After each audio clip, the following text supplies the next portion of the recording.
lang right na Ewan yan. ko rin, ako na Oo. naman nakuha to. Kay Kim Chu. Mr. Right. Eto, ang next question. Oy, si malalim naman Ay, ito. parang nasad ka. Hindi kasi like, hindi ko sure kung if I've ever thought about this. Pero sige, like, Oh, sige nga. what would you like people to remember you for? Ako honestly, gusto kong makilala ako ng mga tao na napatawa ko sila. Mm, Gusto ko, kahit kung hindi nila ako kilala specifically na ito si Erica Lucas, gusto ko yung moments na nagka-interact kami or the rare times na nakita nila ako or kung ano mang instance, gusto ko maalala nila na napatawa ko sila sa mga araw na ang daling manggago ng kapwa, mm-mm. sa araw na ang gulo-gulo, kahit ilang segundo lang yun ang buhay nila. Na kung yun ba yung form of, I don't know, hope that day, or kung yun man yung naiisip nila na something good that happened to them that day, I would take that opportunity. Mas gusto kong makapagpatawa, makapagpaligaya talaga ng tao. Ako siguro parang may one moment din ako na napag-isipan ko to. So parang ako like, I don't wanna be remembered of the success I had.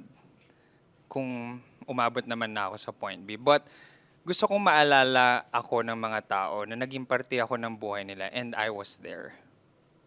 Like, kinikilig pa rin ako, Maren. Di ko makakalimutan nung sinabi mo sa akin, yung when we were talking about quality time, na parang if I'm with the person, I'm really giving the quality time. Na parang Magkasama talaga tayo. magkasama talaga tayo. And natutuwa ako, like, to be honest, Gen P's, parang yun yung what inspires me and motivates me to do this podcast. Na kapag naririnig namin sa inyo, nababasa namin sa inyo na parang pag malungkot kayo, nandito kami para sa inyo.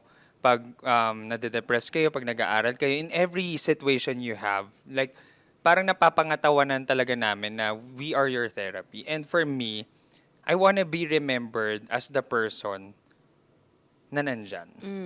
Na parang in the highest and lowest points of your life, nandun si Nandyan Ryan. ka. And kinikilig ako na even though I'm leaving, I get to hear that from people. And dun ako nagiging mas masaya. Na parang it's not of the, hindi siya tangible eh. Hindi siya yung nahahawakan na bagay na binigay ni Ryan. Pero parang, if Ryan is there, nandun talaga siya. You're present. I'm present. At yun na po ang last question Yun na natin. po ang last- Pero ang ganda. Thank you dun sa Thank you nag-send sa ng tanong nagtanong. na yan. Ganda no, nakapag-reflect Ang ganda ng kami tanong doon. na yan. Yeah. Oh, eto naman. Was there ever a time na na-question mo yung situation that you are in? At bakit ako nasa ganitong sitwasyon? Gen P's, grabe, like, parang this season of 2025, it wasn't like the easiest start of the year, as in. Na parang ako, like, I've questioned talaga. Like, parang, I was so excited to 2025, ending the 2024. Kasi, like, for me, it was a blessed 2024. Pero, heading to 2025, parang, I got lost. Dito ka nasubukan. Nasubukan talaga ako, etc. Talagang kine-question ko hanggat sa parang sa punto na I didn't lose hope, but more of I've come to acceptance na I have to flow. Na parang, again, everything happens for a reason. Yun yung parang ini-instill ko sa mind ko na kinestyon ko man yung punto na yun, umabot na rin ako sa punto na may rason kung ba't nangyayari to. Kailangan ko lang gawin yung mga dapat kong gawin and kailangan ko ring balikan na, oh, maybe para siguro kung espada na kailangan niyang pandayin pa. Yan. Para after this season, I'm a better person. Thinking about it now, parang walang tao, I'm assuming, na walang tao ever na napaisip kahit gaano ka lightly ng ganito na, bakit ba ako nasa sitwasyon na to? Kasi, sobrang dali ng buhay kapag masaya ka eh. Parang, di ba, ang Yes. daling isipin na, madali yung buhay, ganyan. Pero kapag sinubok ka na, di ba? At walang taong hindi sinusubok. Yes. Lahat tayo may mga pagsubok na dinadaanan. Parang dun mo siya talaga pinaka marirealize na bakit ba ako nasa sitwasyong to? Kasi kapag tinanong mo siya, kapag masaya ka na, ba't ba ako nasa sitwasyong to? Malamang sa malamang good yung sagot na makukuha mo, di ba? Na I deserve this, we worked hard for this.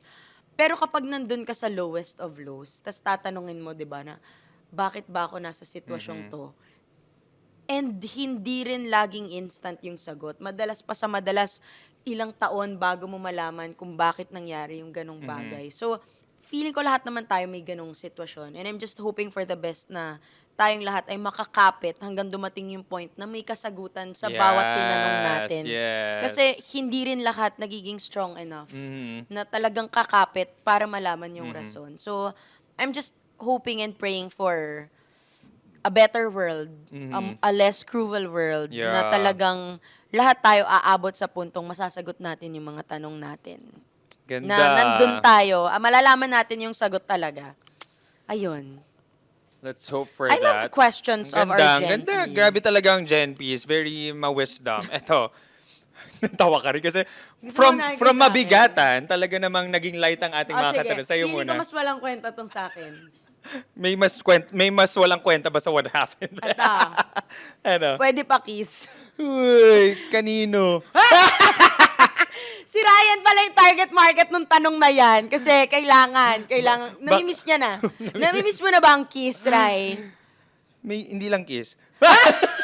Sabay hug. Gusto rin ng hug. Gusto ko rin ng Okay. hug. Yung back Yung hug. back hug. Okay. Talaga rin So, naman. ang sagot ay yes kay Sige. Ryan. Sige. Oo. Yeah. Mm-mm. Slide into my Baka naman Gen P team. Ah, Gen P team ang oo. gusto rin. Baka si Ate Ali lang Oo, pala. si Pwede Ate pa Ann. kiss. Totoo, di naman magpipink yan kung... ito. Ang next nating question from Gen P. Anong feeling na makasama ang crush sa stage? I'm so happy for you, Kasisiw, and proud of you. Ay, talaga namang very specific. Updated. Sa'yo to, sa'yo to. Yes. Ako, honestly, no, pagkasama ko si... Ay, syempre si Sir Ken yung tinutukoy niya kasi sisiw siya. Walang nabanggit. Gumawa ng ano. acting na acting. Ako, ang nafe-feel ko talaga, para siyang parang walang certain word, pero very 360 moment siya ng buhay ko talaga. Kasi, if I may share talaga, after kong magsayaw with them, naalala ko, may isang beses pang in-invite ako ni Kuya Tank for isang concert. Pero nung time na yun, hindi na talaga kaya kasi eto yung nagpipigag na rin ako, nagtatry na rin ako sa karera ko, sumugal ako sa karera ko, Oo. 'di ba? Tapos, nung hindi ako nakasama sa concert na yun, all honesty, umiyak ako. Iniyak ko to kay Direk kasi super happy ako kapag sumasayaw ako with them. Kasi it's every fangirl's dream na maka-work mo yung iniidolo mo, 'di ba? Ibang feeling talaga siya and it's not given to all fangirls, 'di ba? Yeah. Hindi Oo. alam ko na nanggagaling ako sa place of privilege sa part na 'yon. So, nung hindi ako makakasama sa concert nila na to, I think ito yung Where You At concert nila. Oo. Nanood ako. Yun yung vinlog ko kasi nga hindi ko na kayang magsayaw, Sumayaw. pero nandun ako para dun sa kick-off. So, naiyak ako nun kasi, syempre, na-expect ko ng working with them eh. So, parang feeling ko, sobrang laking decision niya. So, may ganun din na like, sumusugal ako sa karera ko nun, na wala pang kasiguruduhan, wala ring verb pa nun, nung time na yon. So, medyo nakaka-emotional talaga na ile-let go mo yung gusto mong gawin for something na gusto mo rin subukan for yourself. Kaya nung nakasama ko si Sir Ken ulit sa stage as his host, it was something I manifested talaga. And alam to ni Direk, parang sinabi ko kay Direk no na like, alam mo kung hindi man to mangyayari for now, nafe-feel ko na one day, makaka-work ko sila sa ibang setting na. Ganda. And alam mo, Mari, na naniniwala talaga ako na words are powerful. You say it and it powerful. happens. And after how many years? 5, 6 years? Hindi ko na nga rin alam. Ito, pinag-host ko Pinag-host mo sila. I think 3 years na pala. 3 years, hindi ko na maalala talaga kung kailan yung huli kong sayo with them. Pero, ayun, after how many years, ito pinag-host ko. So, parang feeling ko talaga, shocks, nag-360. Yes. Yung dati talagang sinabi ko lang, pinaniwalaan ko, pinaghirapan ko, ngayon nandito nangyari. So, meron din siyang nakaka-proud sa sarili na like, shocks, ginawa mo. Ginawa mo talaga. Nakaka-proud kasi hindi lahat sumusugal gawin yung gusto nila or hindi rin lahat nabibigyan din ng pribilehiyo na yung gusto nila mangyari. So, sobrang thankful ko lang. Sobrang